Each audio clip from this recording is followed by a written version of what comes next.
Al-Iman TV, sarana penyubur keimanan. Assalamualaikum warahmatullahi wabarakatuh. Innal hamdalillah nahmaduhu wa nasta'inuhu wa nastaghfiruh wa na'udzu billahi min shururi anfusina wa min sayyiati a'malina. May yahdihillahu fala mudilla lahu wa man yudlil fala hadiya lahu.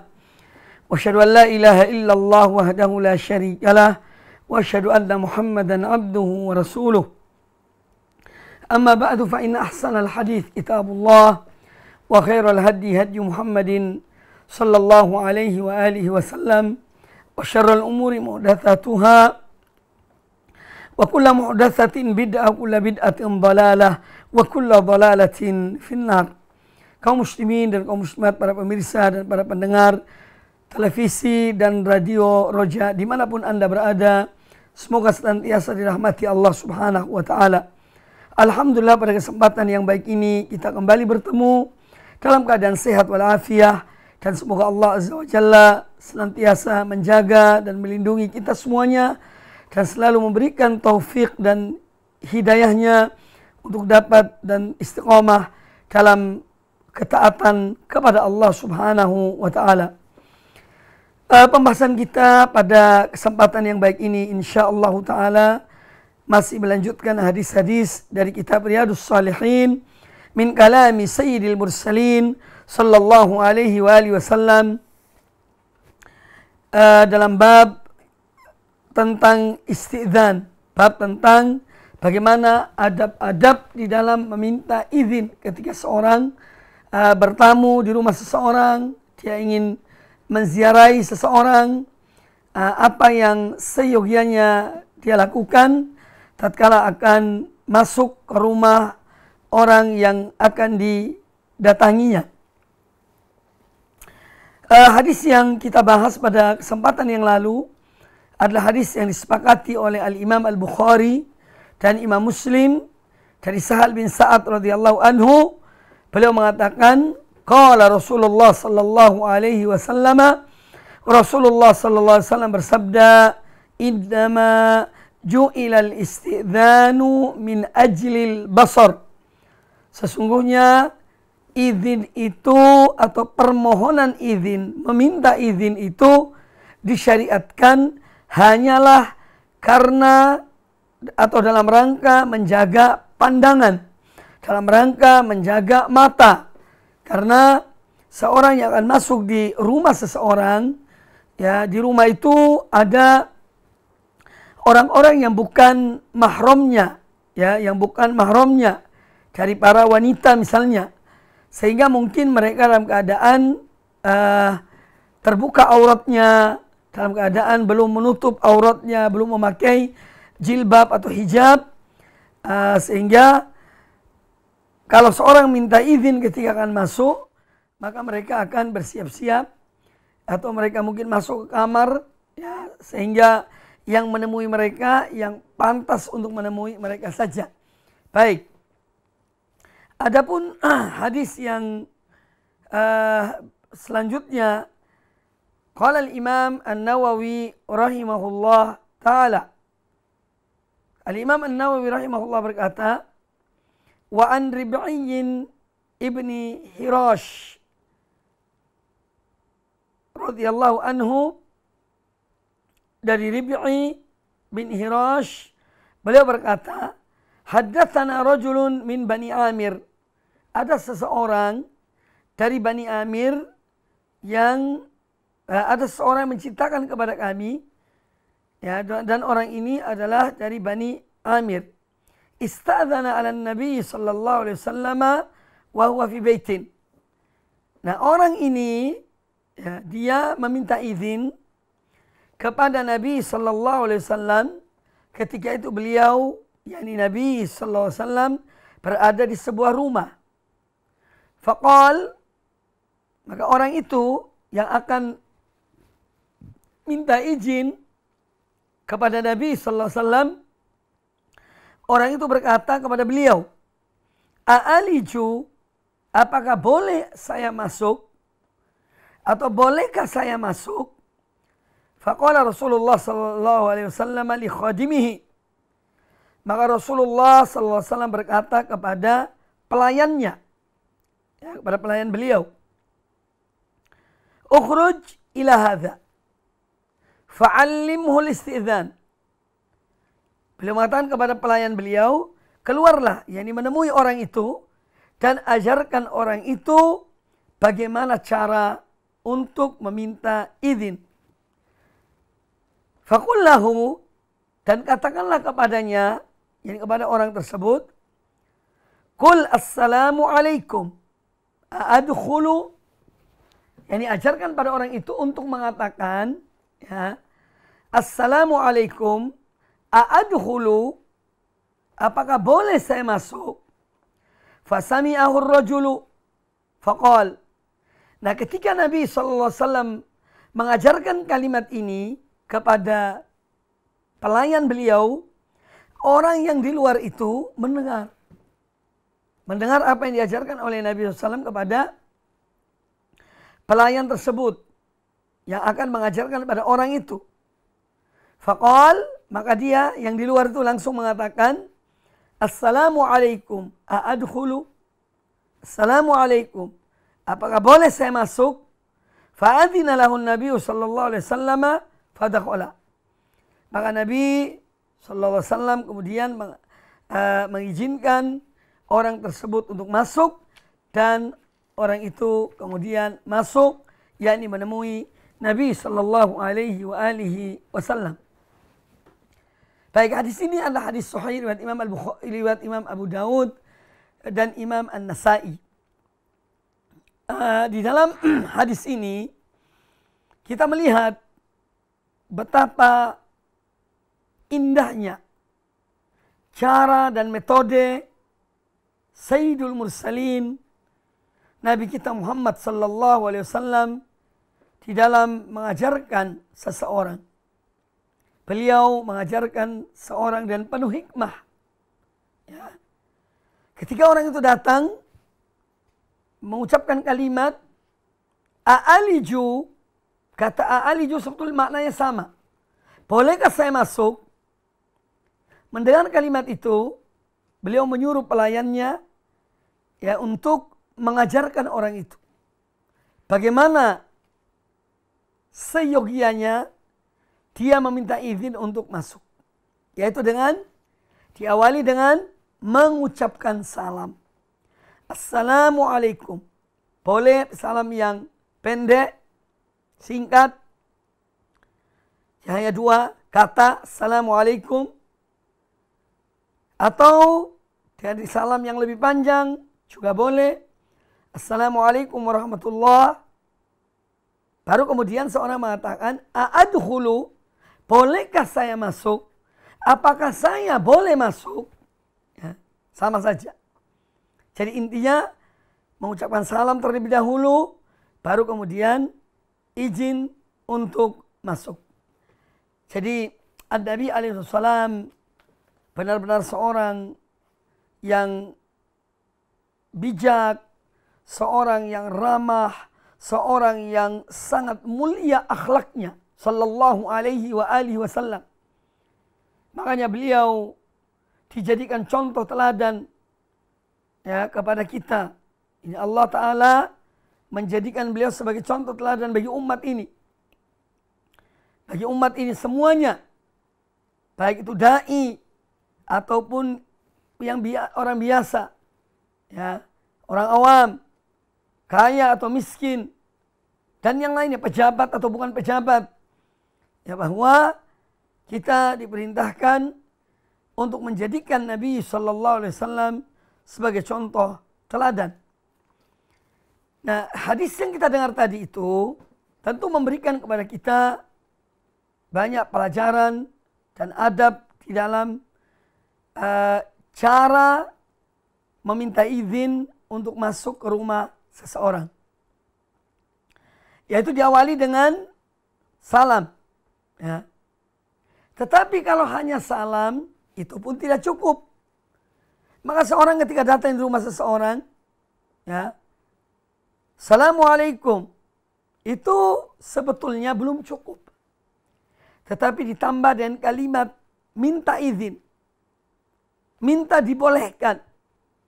A'adkhulu, apakah saya boleh masuk? Ya. Atau bolehkah saya masuk?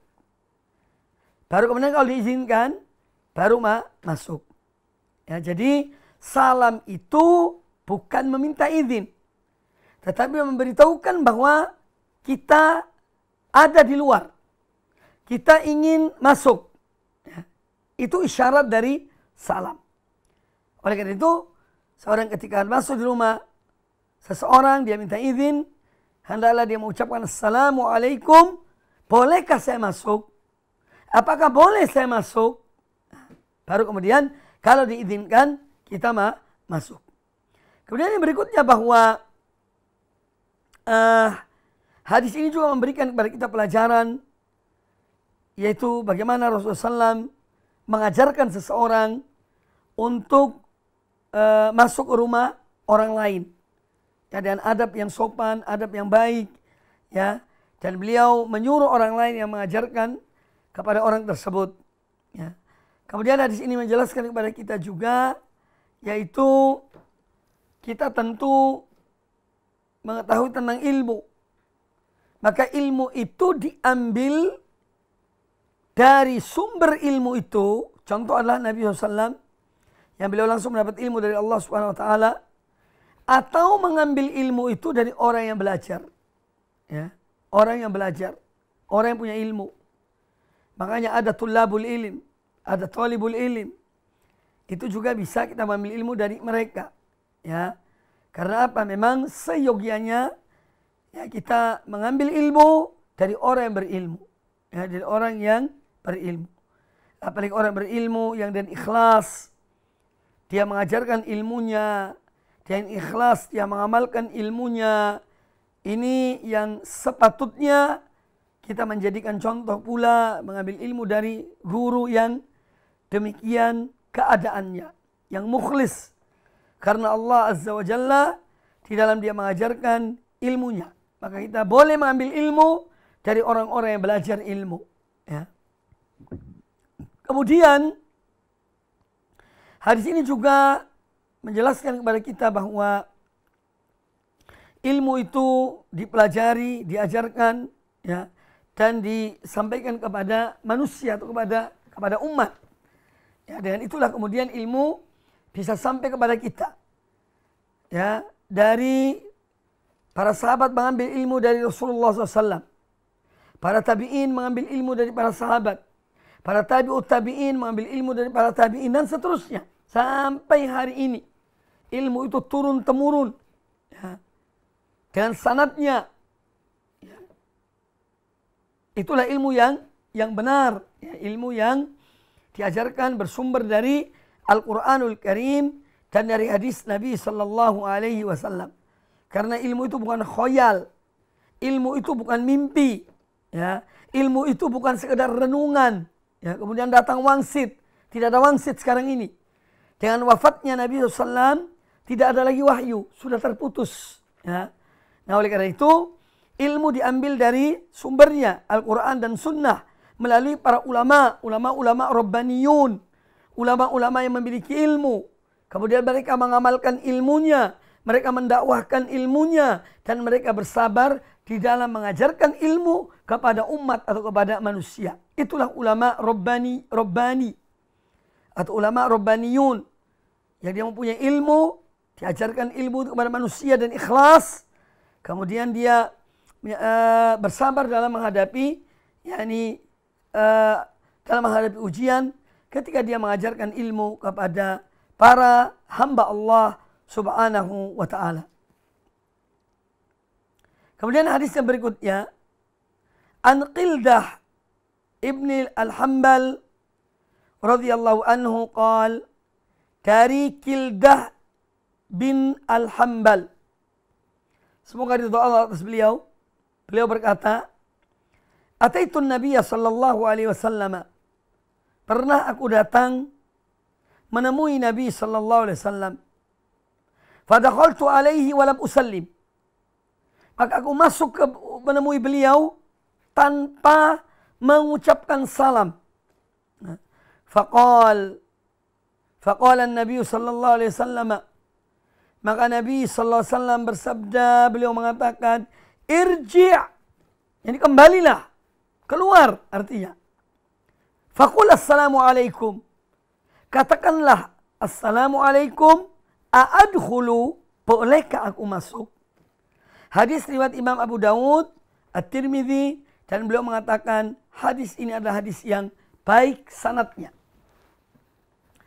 Baik kaum muslimin dan kaum muslimat, para pemirsa dan para pendengar televisi Roja, dimanapun Anda berada, semoga senantiasa dirahmati Allah Azza wa Jal.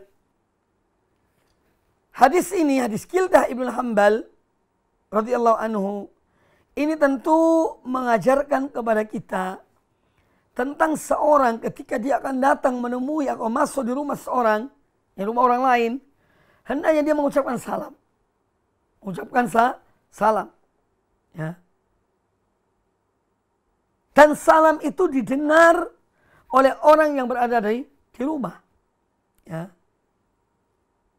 Ucapkan salam yang didengar oleh orang yang ada dalam rumah. Dan para ulama menyebutkan bahwa mengucapkan salam ini hukumnya wajib. Ya, ketika akan masuk di rumah seseorang. Makanya Nabi SAW menyuruh orang itu, yakni Kildah ini, untuk irji, yakni kembalilah engkau, keluarlah maksudnya. Ya. Kemudian waktu akan masuk ucapkan salam.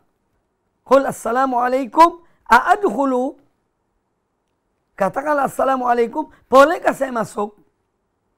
Jadi ini juga merupakan lafaz yang dengannya seorang meminta izin untuk masuk ke rumah orang lain. Kemudian hadis ini menjelaskan kepada kita,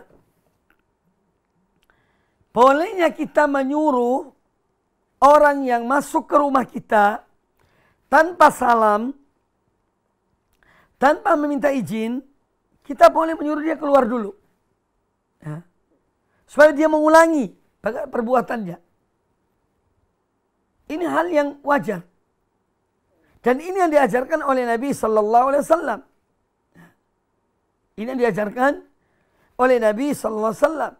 Beliau menyuruh orang itu keluar, kemudian beliau mengajarkan bagaimana cara mengucapkan salam atau cara minta izin untuk masuk. Maka dibolehkan, ya, kalau seorang masuk ke rumah kita tanpa izin, tanpa mengucapkan salam, kita menyuruh dia keluar.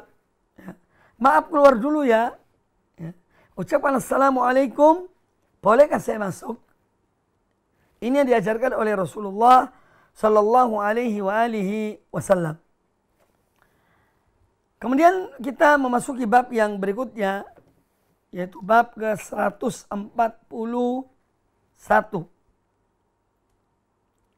Qala al-Imam An-Nawawi rahimahullah ta'ala, babu bayani anna sunnata idza qila lil musta'dhin man anta an yaqula fulanun fayusammi nafsahu bima yu'rafu bihi min ismin aw kunyatin wa karahat qawlihi ana wa nahwiha. Bab ini tentang penjelasan dari tuntunan Nabi Sallallahu Alaihi Wasallam kalau ada seorang yang dia minta izin untuk masuk ke rumah kita, ya. Kemudian orang yang di rumah itu bertanya, maaf ya, siapa Anda? Kadang-kadang kan begitu. Ada tamu yang datang, Assalamualaikum. Tapi kita tidak tahu siapa orang ini. Assalamualaikum. Nah, kalau tuan rumah bertanya kepada orang yang salam itu, ya, man anta, maaf, siapa Anda? Hendaknya dia mengatakan, jadi orang tadi yang masuk, yang akan masuk, hendaknya dia mengatakan atau menyebut namanya. Oh, saya fulan. Ya. Dia menyebutkan namanya. Atau kalau dia mempunyai nama yang sudah dikenal. Digelar misalnya orang ini dikenal dengan Abu Abdullah, Abu Ahmad, ya, dan yang lainnya, Abu Ibrahim. Misalnya, orang ini dikenal dengan nama yang diberi gelar pada nama itu. Pada orang itu dengan nama tersebut. Maka dia sebutkan namanya. Seperti itu. Siapa Anda? Saya Abu Abdullah. Itu kunyahnya. Ini pun boleh. Dan tidak disukai kalau seorang yang akan minta izin masuk ke rumah seorang, ketika dia ditanya, siapa Anda? Maka tidak menjadi hal yang makruh kalau jawabannya saya. Dia tidak menyebut namanya. Karena kata saya itu, ya tidak tahu siapa. Saya itu siapa? Makanya di dalam bab ini, An-Nawawi rahimahullah ta'ala menyebutkan tentang dianjurkannya seseorang untuk menyebut namanya. Ketika dia ditanya oleh tuan rumah, siapa Anda? Ya. Oh, saya fulan. Saya fulanah misalnya. Kalau dia itu perempuan. Sehingga orang dalam rumah itu tahu nama orang yang akan masuk. Nah, ini sejumlah hadis akan dibawakan oleh An-Nawawi rahimahullah ta'ala dalam bab yang berkaitan dengan apa yang telah disebutkan tadi. Hadis yang pertama dalam bab ini, qala al-Imam An-Nawawi rahimahullah ta'ala an Anas radhiyallahu anhu fi hadithi al-masyhur fil Isra, dari Anas bin Malik radhiyallahu anhu, ketika beliau menyampaikan peristiwa yang masyhur dalam hadis beliau, hadis Anas bin Malik, peristiwa yang masyhur yaitu peristiwa Isra dan Mi'raj. Isra dan Mi'raj Rasulullah sallallahu alaihi wasallam. Kata beliau, ini kata Anas, qala Rasulullah sallallahu alaihi wasallam, Rasulullah sallallahu alaihi wasallam bersabda, thumma sa'ida bi Jibrilu ila as-sama'id dunya fastaftaha faqila man hadha qala Jibrilu qila wa man ma'aka qala Muhammadun thumma sa'ida ila as-sama'id thaniyah wal-thalithah wal-rabi'ah wasairihinna wa yuqalu fi babi kulli sama'in man hadha fayaqul Jibril. Hadis ini muttafaqun alaih, dikeluarkan oleh Imam Bukhari dan Imam Muslim di dalam Sahih Bukhari dan Sahih Muslim. Nah, dalam hadis ini Rasulullah sallallahu alaihi wasallam bercerita tentang peristiwa Isra dan Mi'raj. Isra dan Mi'raj, Isra itu perjalanan di malam hari. Allah memperjalankan hambanya di malam hari, yaitu Nabi sallallahu alaihi wasallam dari Masjidil Haram ke Masjidil Aqsa. Dari Mekah ke Palestina. Kemudian dari Palestina, dari Al-Quds, ya, Rasulullah mengadakan Mi'raj. Perjalanan naik ke langit. Yang dilakukan oleh Nabi sallallahu alaihi wasallam ditemani oleh Jibril alaihi salam. Nah, di antara cuplikan hadis ini, Nabi sallallahu alaihi wasallam bersabda, "Tsumma sa'ida bi Jibrilu ila as-sama'id dunya." Kemudian Jibril membawa aku, ya, membawa aku naik ke langit yang terdekat dari bumi ini. Ini langit yang pertama, yang paling dekat dengan bumi ini. Fastaftaha. Maka dia meminta izin untuk dibukakan pintu langit. Faqila. Maka Jibril ditanya, oleh penjaga pintu langit itu dari para malaikat. Man hadha? Siapa ini? Qala Jibril. Jibril menjawab bahwa aku ini adalah Jibril. Qila. Kemudian beliau ditanya lagi. Wa man ma'aka? Dan siapa yang datang bersamamu? Qala Muhammad. Kata Jibril, yakni aku bersama Muhammad. Thumma sa'ida ila as-sama'i ats-tsaniyah wats-tsalitsah war-rabi'ah wasairihinna. Kemudian Jibril naik ke langit yang kedua, ketiga, keempat dan seterusnya.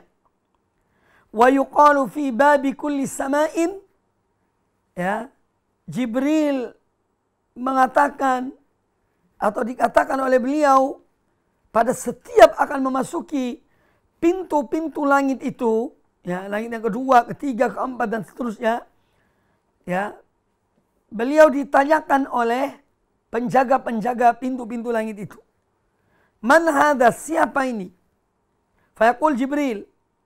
Maka Jibril mengatakan, aku ada Jibril. Nah, ini dalil yang menunjukkan bahwa seorang ketika dia misalnya minta izin masuk ke rumah seorang, lalu ditanya oleh orang yang berada dalam rumah, ketika dia Assalamualaikum, ya, bolehkah saya masuk? Kemudian orang di rumah itu bertanya, siapa Anda ini? Maka hendaknya dia menyebut namanya. Hendaknya dia menyebut namanya. Saya Fulan. Saya Ahmad. Ya, siapa Anda? Ahmad. Siapa Anda? Mubarak. Siapa Anda? Abdullah. Jadi sebutkan namanya. Ya. Sebagaimana yang dicontohkan oleh Jibril. Dan para malaikat yang bertanya kepada beliau, siapa Anda ini yang akan masuk ke langit ini? Kata Jibril, aku Jibril. Ini Jibril. Beliau menyebutkan namanya. Dari hadis ini menunjukkan bahwa meminta izin untuk masuk itu tidak hanya adab yang diajarkan oleh Allah kepada manusia, tetapi di alam malaikat pun demikian. Ya. Jibril ketika masuk naik ke langit yang pertama, beliau istaftah, minta dibukakan. Istaftah artinya meminta supaya dibukakan pintunya. Maka ditanya oleh malaikat yang menjaga pintu langit itu, siapa Anda? Ya. Siapa ini? Yang minta izin. Jibril. Aku adalah Jibril, kata beliau. Jadi menyebut nama. Maka ini, adab ini, ya, yang kita diajarkan oleh Nabi SAW. Artinya supaya seorang menyebut namanya ketika ditanya, siapa Anda? Ternyata ini tidak hanya adabnya manusia yang diajarkan oleh beliau, tapi ini juga bagaimana malaikat memberikan contoh tentang adab di dalam mereka meminta izin atau meminta dibukakan pintu langit, yaitu Jibril alaihissalam. Pernah suatu ketika Nabi SAW berkata kepada Jibril, ya, wahai Jibril, apa yang mencegah engkau untuk datang berziarah kepada kami lebih dari yang biasanya? Maka Allah turunkan firman-Nya dalam surat Maryam, ya, bahwa wa ma natanazzalu illa biidzni rabbik. Kami itu turun, ya, bukan semau kami, tetapi dengan seizin Tuhanmu, Rabbmu. Jadi para malaikat pun demikian. Ya, mereka taat pada Allah Ta'ala. Ya. Kalau turun seperti Jibril, itu dengan seizin Allah Subhanahu wa Ta'ala. Bukan semaunya. Bukan semaunya, sesukanya, tidak. Ya, jadi ini adab-adab yang diajarkan Allah Subhanahu wa Ta'ala kepada kita. Nah, hadis ini menjelaskan kepada kita tentang peristiwa Isra dan Mi'raj itu adalah peristiwa yang hak. Kalau ada orang-orang yang akalnya pendek, ya, mereka sebagian di antara mereka menolak, ya, peristiwa ini karena kejahilan mereka, karena kebodohan mereka, maka orang beriman kepada peristiwa ini. Peristiwa Isra dan Mi'raj. Ya. Saya pernah ditanya seseorang, Ustadz, bagaimana pandangan Anda, yakni pendapatmu, pendapat saya maksudnya, tentang hadis Isra dan Mi'raj? Ketika Nabi SAW bertemu dengan Allah, yakni menerima firman Allah, tugas dari Allah untuk sholat 50 kali. Kemudian beliau turun, ya, bertemu dengan Nabi Musa. Kata Nabi Musa, umatmu tidak akan kuat. Aku sudah punya pengalaman dengan Bani Israel. Ya. Mintalah kepada Rabbmu supaya dikurangi sholat yang 50 itu. Maka Nabi Muhammad SAW naik lagi, minta dikurangi. Kemudian turun, bertemu dengan Nabi Musa. Coba sampai 5 kali. Artinya sampai sholat itu tinggal 5 yang Allah wajibkan. Ya. Nah, orang ini bertanya kepada saya, bagaimana menurut Ustadz hadis ini? Maka saya menjawab, Anda bertanya ke saya tentang hadis ini, hadis Isra dan Mi'raj, ya. Maka saya katakan kepadanya, apakah Abu Bakar Siddiq beriman kepada hadis ini? Kata dia, iya. Apakah Umar bin Khattab beriman kepada hadis ini, peristiwa ini? Iya. Dan seterusnya. 4 Khulafa' Rasyidin sebagai contoh. Kemudian saya sebutkan masalah A'immatul Mu'minin, imam-imam kaum muslimin. Apakah Imam Syafi'i menerima hadis ini? Imam Bukhari, Imam Muslim menerima hadis ini? Loh, Anda kok bertanya kepada saya? Bagaimana pendapat saya tentang peristiwa ini? Ya. Kalau saja Abu Bakar Siddiq, Umar bin Khattab, Utsman bin Affan, Ali bin Abi Thalib, semua para sahabat, ulama-ulama kaum muslimin, ya, al-a'immatul arba'ah, imam-imam yang 4, mereka semua beriman kepada hadis ini. Apa maksudnya Anda bertanya kepada saya? Subhanallah. Sesuatu yang aneh dan sangat aneh. Ya. Maka dari itu, hal-hal seperti ini adalah masalah-masalah keimanan. Orang mukmin wajib beriman dengan peristiwa ini. Jangan ragu sama sekali. Jangan ragu sama sekali. Bahwa peristiwa Isra dan Mi'raj adalah hak. Allah memperjalankan hambanya Muhammad SAW. Disebutkan dalam surat Al-Isra. Subhanalladzi asra bi abdihi lailan minal masjidil haram ilal masjidil aqsa. Ya. Kemudian Allah menyebutkan dalam surat An-Najm peristiwa Mi'raj. Jadi Isra itu, peristiwa Isra, perjalanan di malam hari dari Masjidil Haram ke Masjidil Aqsa, itu dalam surat Al-Isra. Sedangkan peristiwa Mi'raj itu dalam surat An-Najm. Dalam surat An-Najm disebutkan peristiwa Mi'raj. Jadi kita wajib beriman, ya, dengan peristiwa ini. Dan ini adalah merupakan keagungan atau kemuliaan yang Allah berikan kepada Nabi sallallahu alaihi wasallam. Beliau adalah Sayyidul Mursalin, Imamul Muttaqin. Ya. Dan ketika beliau dinaikkan ke langit, ya, sampai ke langit yang menjadi batasan, tidak ada lagi yang lebih dari itu, maka beliau diwajibkan sholat 5 waktu. Oleh karena itu kepada kaum muslimin yang masih menggampangkan masalah sholat, wallahi takutlah pada Allah Ta'ala. Jangan mudahkan yang gampangkan masalah sholat. Ya, karena sholat adalah tiang dari agama kita, ini adalah sholat. Kalau kaum muslimin semuanya mengerjakan sholat dengan baik, maka insya Allah Ta'ala Allah akan memberikan kepada kita kemudahan. Allah akan memberikan kepada kita kebaikan. Allah akan membuka pintu-pintu keberkatan dari langit dan dari bumi. Tetapi tatkala sebagian kaum muslimin meninggalkan sholat, menggampangkan sholat, menunda-nunda sholat, maka ini satu hal yang merupakan musibah bagi umat ini. Ya. Kemudian sholat juga di antara keutamaannya adalah yang pertama kali ditanya oleh Allah Ta'ala kepada seorang hamba di hari kiamat kelak. Nilai pertama yang dinilai atau amal pertama yang dinilai oleh Allah Ta'ala bagi seorang hamba sebelum amal-amal yang lainnya adalah sholatnya. Kalau sholatnya baik, maka insya Allah semua amal-amal kebaikan yang akan diterima oleh Allah Ta'ala. Tetapi kalau sholatnya buruk, ya wailak, maka celakalah orang yang sholatnya jelek. Ya. Na'udzubillah min dzalik. Akan ditolak semua amal-amal yang lainnya.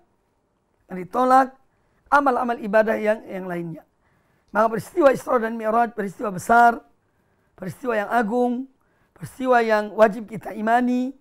Dan ini telah diimani oleh para sahabat, para tabi'in, para ulama-ulama kaum muslimin. Ya. Semua mereka beriman dan peristiwa ini. Makanya kalau ada seorang, apalagi orang yang jahil, tidak mengerti agama, ya, belajarnya tidak tahu di mana, kalau kemudian sok tidak percaya kepada peristiwa ini, berarti ini alamat celaka. Na'udzubillahi min dzalik. Alamat celaka. Kemudian hadis ini juga memberikan kepada kita pelajaran tentang meminta izin. Ya, yaitu dengan menyebut nama. Kalau ditanya siapa Anda, ya, sebut namanya. Jangan mengatakan ana. Siapa Anda? Ana. Saya. Tapi tidak disebut namanya. Nah, ini termasuk yang adab yang tidak tepat. Ya. Kalau orang belum tahu, maka ketahuilah. Jika Anda ditanya oleh orang berada dalam rumah, ingin mengetahui siapa Anda yang minta izin untuk masuk, maka sebut nama Anda. Kemudian hadis yang berikutnya, qala al-Imam An-Nawawi rahimahullah ta'ala. Wa an Abi Dzar radhiyallahu anhu qala, dari Abu Dzar radhiyallahu anhu beliau berkata, kharajtu lailatan minal layali. Pernah pada suatu malam aku tuh keluar. Fa idza Rasulullah sallallahu alaihi wasallam yamshi wahdahu. Ternyata ketika aku keluar, aku menemui Rasulullah SAW sedang berjalan. Beliau sendirian. Ya. Faja'altu amshi fi dhillil qamar. Maka aku pun jalan di bawah sinar bulan. Faltafata farani. Lalu beliau menoleh. Beliau menoleh dan melihat aku. Yaitu melihat Abu Dzar. Faqal, maka Nabi SAW kemudian bertanya, man hadha? Siapa ini? Faqultu, aku berkata, aku menjawab, Abu Dzar.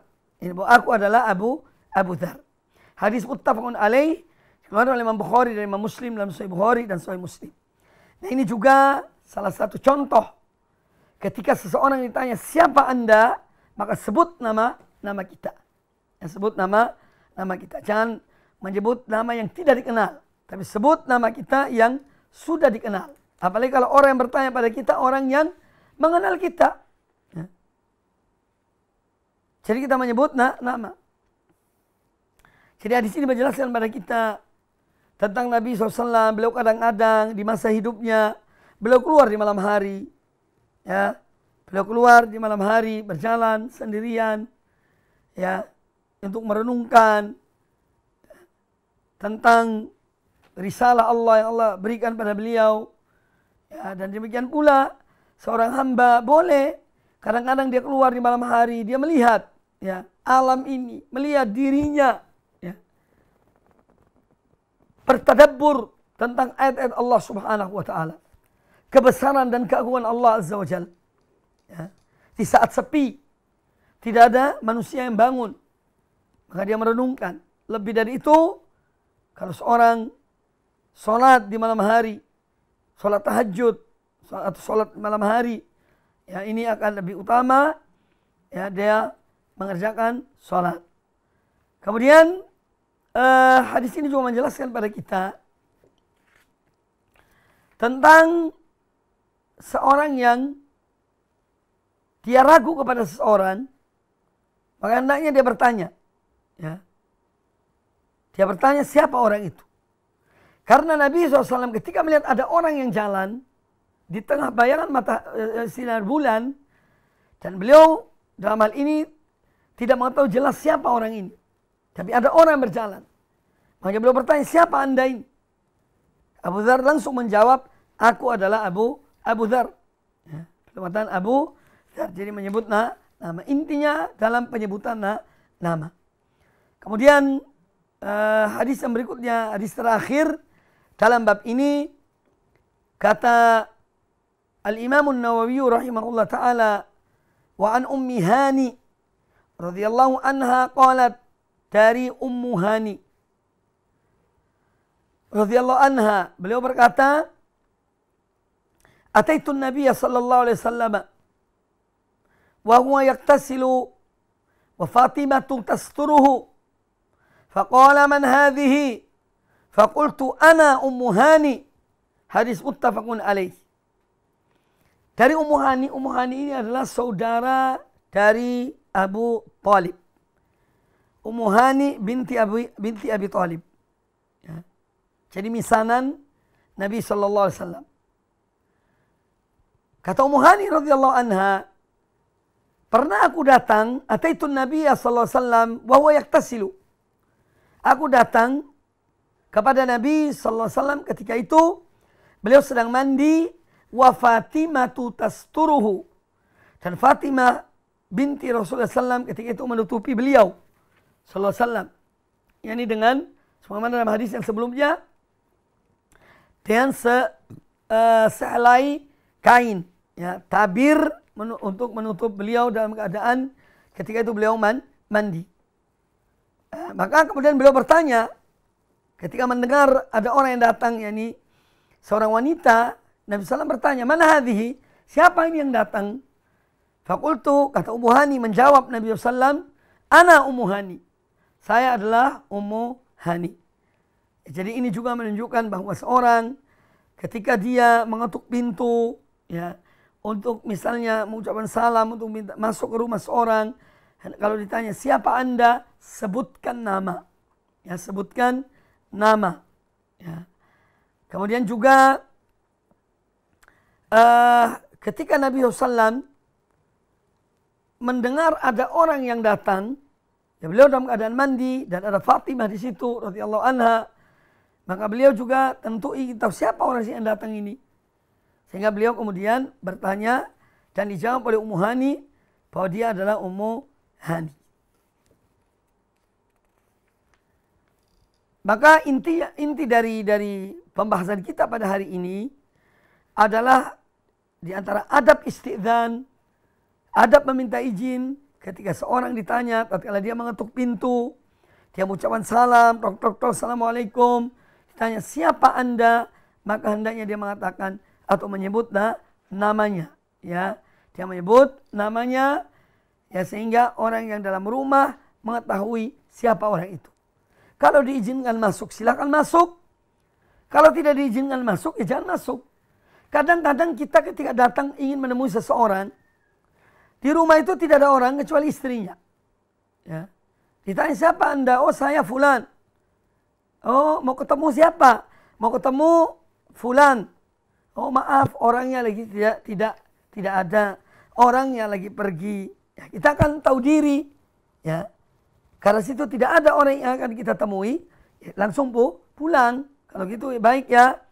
Saya kembali insya Allah nanti kapan-kapan saya datang lagi. Atau tolong beritahukan kepada suami anda bahwa tadi fulan datang. Nah ini bagian dari adab-adab yang mulia yang diajarkan oleh Islam kepada kita. Maka Islam adalah akhlak dan akhlak adalah bagian terbesar dari Islam ini. Karena akhlak adalah buah dari akidah. Akhlak adalah buah dari manhaj. Ya. Tidak bisa dipisahkan. Oleh karena itu, para ulama kita membuat kitab-kitab, menulis kitab-kitab. Al-Imam Ibnu Mufli menulis 2 kitab atau bahkan 3 jilid tentang apa? Al-adabus syariah, adab-adab syariat yang berkaitan dengan syariat yang disyariatkan oleh Allah Subhanahu wa taala.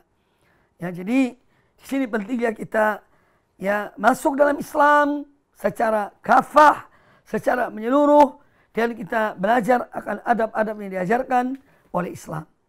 Ya, oleh karena itu mari kita amalkan, mari kita terapkan adab-adab yang mulia ini. Wallahi tidak akan hina seorang yang dia menjalankan adab yang diajarkan oleh Nabi sallallahu alaihi wasallam. Justru dia akan mulia. Dia akan menjadi orang yang dihormati. Ya. Jadi orang yang mulia, dicintai oleh manusia dan dicintai oleh Allah Subhanahu wa taala. Kalau kita melaksanakan adab-adab yang diajarkan oleh Rasulullah sallallahu alaihi wasallam. Tidak ada adab yang lebih mulia, yang lebih baik daripada adab yang diajarkan oleh Rasulullah sallallahu alaihi wasallam. Apalagi tulabul ilmi, apalagi orang-orang yang mereka penuntut ilmu, mereka sudah ngaji, ya, sudah seyogianya ya melaksanakan dan menerapkan adab-adab ini. Ya. Kalau ada orang awam yang tidak pernah ngaji, tidak pernah ikut kajian, mungkin dia lakukan hal ini, itu oke lah, wajar lah. Tapi kalau seorang sudah paham agama, ngerti din, ya, tapi kok masih kadang-kadang tidak melaksanakan adab-adab yang diajarkan oleh Nabi SAW, ini satu hal yang aneh. Tapi ya memang hidayah itu di tangan Allah Subhanahu wa taala. Allah memberi hidayah kepada siapa Allah kehendaki, ya. Tapi intinya bahwa dalam kajian kita pada kesempatan yang baik ini, yaitu hendaklah kita berupaya maksimal untuk menerapkan adab-adab Islam yang diajarkan oleh Rasulullah sallallahu alaihi wasallam, ya. Dan itu semua merupakan satu kesatuan dengan permasalahan-permasalahan yang lainnya yang pokok, itu akidah, manhaj, ibadah, ya, maka akhlak dan muamalah juga bagian dari tuntunan Islam, sehingga kita masuk dalam Islam ini secara kafah, masuk dalam Islam secara menyeluruh, dan semoga Allah menerima amal-amal ibadah kita. Seorang yang berniat dengan baik, dia mengerjakan satu adab, satu akhlak, Allah akan memberikan pahala baginya. Faman ya'mal mithqala dzarratin khairan yarah. Para siapa mengerjakan satu perbuatan kebaikan, walaupun hanya seperti satu biji debu, maka dia akan melihat balasannya. Ya. Demikian pula seorang melakukan satu keburukan, walaupun hanya satu titik debu, dia akan melihat pula dari apa yang dia lakukan itu. Maka jangan kita gampangkan amal-amal kebaikan, kita remehkan, sehingga kemudian kita tinggalkan. Tidak. Amal kebaikan besar ataupun kecil, kita berupaya untuk mengerjakannya. Demikian pula jangan kita remehkan amal-amal yang buruk. Walaupun kita anggap itu mungkin sesuatu yang kecil. Ya. Jangan kita remehkan, jangan kita ringankan. Bisa jadi itu besar di sisi Allah Subhanahu wa taala. Maka tinggalkanlah. Ya. Kalau demikian, setiap muslim ya dalam hal mengamalkan adab-adab yang diajarkan oleh Allah dan Rasulnya Nabi kita Muhammad SAW, maka insya Allah maka umat Islam akan menjadi umat yang tampil beda dengan yang lainnya. Ya, akan tampil beda, yang muncul dengan berbeda dibandingkan dengan yang tidak beriman pada Allah dan Rasulnya Sallallahu Alaihi Wasallam. Ya, maka ini satu hal yang patut untuk kita sama-sama saling wasiat mewasiati dalam kebenaran dan dalam kesabaran. Demikian pula anak-anak kita, marilah kita ajarkan mereka adab-adab Islam, ya, tata cara Islam, moral Islam semenjak mereka kecil. Sehingga dengan demikian mereka tumbuh subur, tumbuh besar di atas akhlak dan adab-adab Islam. Ya. Kata Syekh Abdul Razak bin Abdul Muhsin hafizahullah ta'ala, ad-dinu kulluhu khuluq. Agama ini semua itu akhlak. Ya. Semua ini ajaran akhlak. Bagaimana akhlak kita pada Allah Ta'ala. Bagaimana akhlak kita kepada Nabi SAW. Bagaimana akhlak kita kepada orang tua. Bagaimana akhlak kita kepada guru kita. Bagaimana akhlak kita kepada tetangga kita. Bagaimana akhlak kita kepada bahkan pada binatang. Ya. Maka ad-din kulluhu khuluq. Ya. Agama ini adalah akhlak. Semoga apa yang disampaikan bermanfaat bagi kita semuanya. Dan semoga Allah memberikan kita kepada hidayah untuk berakhlak yang mulia, ya, dan menjauhkan kita dari akhlak yang buruk. Aku qouli hadza, semoga apa yang disampaikan bermanfaat bagi kita semuanya. Apabila ada kata-kata yang kurang berkenan, saya mohon maaf dan mohon dimaafkan. Aku qouli hadza wa jazakumullahu khairan. Subhanakallahumma bihamdika asyhadu an la ilaha illa anta astaghfiruka wa atubu ilaik. Wa sallallahu wasallam wa barak ala nabiyyina wa ala alihi washabihi ajma'in. Wassalamualaikum warahmatullahi wabarakatuh.